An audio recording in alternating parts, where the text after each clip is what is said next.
Booking कर सकते। ಕ್ರೀಡೆಗಳು ಸದೃಢ ವ್ಯಕ್ತಿತ್ವ ನಿರ್ಮಾಣಕ್ಕೆ ಸಹಕಾರಿ ಎಂದು ಡಾಕ್ಟರ್ ಶಾಂತಿನಾಥ ಬಳೋಜ ಹೇಳಿದರು. ಅಥಣಿ ಪಟ್ಟಣದ ಸರ್ಕಾರಿ ಪ್ರಥಮ ದರ್ಜೆ ಕಾಲೇಜಿನಲ್ಲಿ ನಡೆದ ವಾರ್ಷಿಕ ಕ್ರೀಡಾಕೂಟ ಉದ್ಘಾಟಿಸಿ ಮಾತನಾಡಿದ ಅವರು, ಕ್ರೀಡೆಗಳು ವ್ಯಕ್ತಿತ್ವ ನಿರ್ಮಿಸಲು ಸಹಾಯ ಮಾಡುತ್ತವೆ, ಜೀವನದಲ್ಲಿ ಶಿಸ್ತನ್ನು ಬೆಳೆಸುವಲ್ಲಿ ಮತ್ತು ಸಕ್ರಿಯವಾಗಿರಲು ಕ್ರೀಡೆ ಪ್ರಮುಖ ಪಾತ್ರ ವಹಿಸುತ್ತದೆ ಎಂದರು. ಪ್ರಥಮ ದರ್ಜೆ ಕಾಲೇಜಿನ ಪ್ರಾಂಶುಪಾಲರಾದ ಪ್ರೊಫೆಸರ್ ವಿಲಾಸ ಕಾಂಬಳೆ ಮಾತನಾಡಿ, ಕ್ರೀಡೆಯಲ್ಲಿ ಗೆಲುವು ಮಾತ್ರ ಮುಖ್ಯವಲ್ಲ, ಭಾಗವಹಿಸುವಿಕೆ ನಿಜವಾದ ಗೆಲುವು. ಕ್ರೀಡೆ ಏಕತೆಯ ಭಾವನೆ ಬೆಳೆಸಲು ಸಹಾಯ ಮಾಡುತ್ತದೆ. ನಮ್ಮ ಕಾಲೇಜಿನ ವಿದ್ಯಾರ್ಥಿಗಳು ವಿಶ್ವವಿದ್ಯಾಲಯದ ಮಟ್ಟದಲ್ಲಿ ಹೆಸರು ಮಾಡಿರುವುದು ಹೆಮ್ಮೆಯ ವಿಷಯ ಎಂದರು. ಕ್ರೀಡಾಕೂಟದಲ್ಲಿ ವಿದ್ಯಾರ್ಥಿಗಳು, ವಿವಿಧ ವಿಭಾಗಗಳ ಮುಖ್ಯಸ್ಥರು, ಪ್ರಾಧ್ಯಾಪಕರು, ಉಪನ್ಯಾಸಕರು ಉತ್ಸಾಹದಿಂದ ಭಾಗವಹಿಸಿದ್ದರು. 3 ದಿನಗಳ ಕಾಲ ನಡೆಯುವ ಈ ಕ್ರೀಡಾಕೂಟದಲ್ಲಿ ವೈಯಕ್ತಿಕ, ಗುಂಪು ಆಟಗಳನ್ನು ಆಡಲಿದ್ದಾರೆ.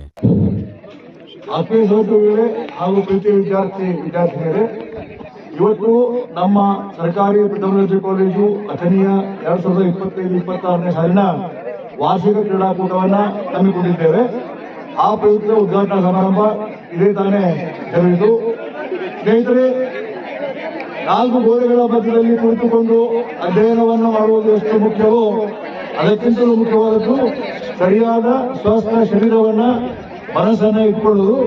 ಆ ನಿಟ್ಟಿನಲ್ಲಿ ಸ್ಪರ್ಧೆಗಳು, ಕ್ರೀಡೆಗಳು ಓದುವಿಗಿಂತಲೂ ಮುಖ್ಯ ಅನ್ನುವಂತಹ ವಿಚಾರದ ಹಿನ್ನೆಲೆಯಲ್ಲಿ ಇವತ್ತು ನೀವೆಲ್ಲರೂ ಸಂಪೂರ್ಣವಾಗಿ ತೊಡಗಿಸಿಕೊಂಡು ನಿಮ್ಮಲ್ಲಿ ಹುಡುಗಿರುವ ಕ್ರೀಡಾಪಟುವನ್ನ ಹೊರಗೆ ತಂದು ನಿಮ್ಮಲ್ಲಿರುವ ಪ್ರತಿಭೆಯನ್ನ ಸಾರಬೇಕು.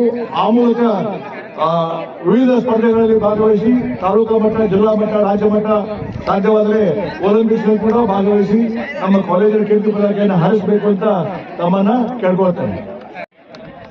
ಆತ್ಮೀಯ ಎಲ್ಲ ವೃತ್ತಿ ಬಾಂಧವರೇ, ವಿದ್ಯಾರ್ಥಿನಿಯರೇ, 2025-26ನೇ ಸಾಲಿನ ಕ್ರೀಡಾಕೂಟವನ್ನ ನಮ್ಮ ತಾಲೂಕು ಸ್ಟೇಡಿಯಂದಲ್ಲಿ ಹಮ್ಮಿಕೊಂಡಿದ್ದೀವಿ. ಅದಕ್ಕೆ ಎಲ್ಲ ವಿದ್ಯಾರ್ಥಿಗಳು ಸಕ್ರಿಯವಾಗಿ ಈ ಒಂದು ಕ್ರೀಡೆಯಲ್ಲಿ ಪಾಲ್ಗೊಂಡು ವರ್ಷದುದ್ದಕ್ಕೂ ತಾವು ಏನು ಕ್ರೀಡೆಯನ್ನ ಪ್ರಾಕ್ಟೀಸ್ ಮಾಡಿರ್ತಿಲ್ಲ ಅದು ಕೊನೆಗೆ ಅದು ನೀವು ಆಟವನ್ನು ಆಡುವ ಮೂಲಕ ನಿಮ್ಮ ಶಕ್ತಿ ಪ್ರದರ್ಶನವನ್ನು ಇಲ್ಲಿ ಮಾಡಬೇಕಾಗ್ತದೆ.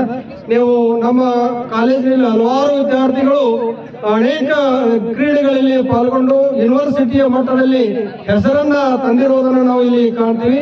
ಅದಕ್ಕೆ ಈ ಒಂದು ಆರಂಭಿಕವಾದಂತಹ ಉದ್ಘಾಟನೆಯ ಸಂದರ್ಭದಲ್ಲಿ ನಾವು ಮೊದಲೇ 100 ಮೀಟರ್ ರನ್ನಿಂಗ್ ಅನ್ನ ಬಿಡ್ತಾ ಇದ್ದೀವಿ. ಅದಕ್ಕೆ 400, 800, 5000, 10,000 ಮೀಟರ್ ರನ್ನಿಂಗ್ ಅನ್ನ ಇದೆ. ಅದೇ ರೀತಿಯಾಗಿ ಕಬಡ್ಡಿ, ವಾಲಿಬಾಲ್, ಕ್ರಿಕೆಟ್ ಅನೇಕ ಕ್ರೀಡೆಗಳನ್ನು ನಾವು ಹಮ್ಮಿಕೊಂಡಿದ್ದೇವೆ.